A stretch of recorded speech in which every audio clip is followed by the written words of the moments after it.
ఈ వారం హంగామా ఆ సినిమాలకే కానీ ఈసారి సమ్మర్కు టాలీవుడ్ నుంచి పెద్దగా స్టార్ హీరోల సినిమాలు ఏవీ లేవు. సినిమాలకు బెస్ట్ సీజన్గా చెప్పుకునే సమ్మర్ అయితే వచ్చేసింది. మామూలుగా అయితే ప్రతిసారి సమ్మర్కు పెద్ద సినిమాల హడావిడి అయితే చేస్తుంటాయి.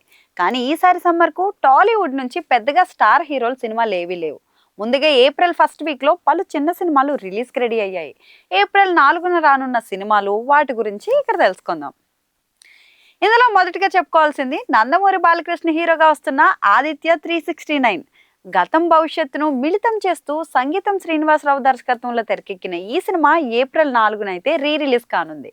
1991లో రిలీజ్ అయిన ఈ మూవీ రిలీజ్ అవుతుండటంతో ఇప్పుడు అందరూ కూడా దీని గురించే మాట్లాడుకుంటున్నారు.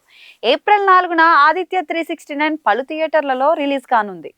దీంతో పాటు ఎస్పి బాలసుబ్రహ్మణ్యం కొడుకు ఎస్పి చరణ్ కీలక పాత్రలో అయితే నటిస్తున్నారు. LYF love your father cinema కూడా ఏప్రిల్ 4న అయితే ప్రేక్షకుల ముందుకు రానుంది.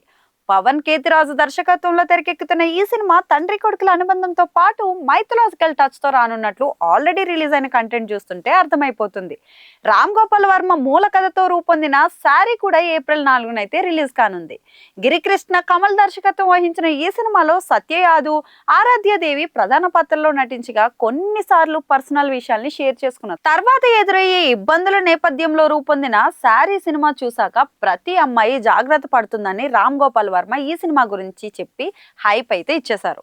ఇక వీటితో పాటు పొలిమేర ఫ్రాంచైజీ సినిమాలతో డైరెక్టర్ గా తనదైన ముద్ర వేసుకున్న అనిల్ విశ్వనాథ్ దర్శకత్వంలో వస్తున్న తాజా సినిమా 28°C కూడా ఏప్రిల్ 4న అయితే రిలీజ్ కాబోతుంది. నవీన్ చంద్ర హీరోగా రూపొందిన ఈ సినిమా ఓ ఇంటి వల్ల హీరో లైఫ్ లో ఎలాంటి సిచ్యువేషన్స్ ఎదురవుతాయనే అంశంతో రూపొందుతుంది.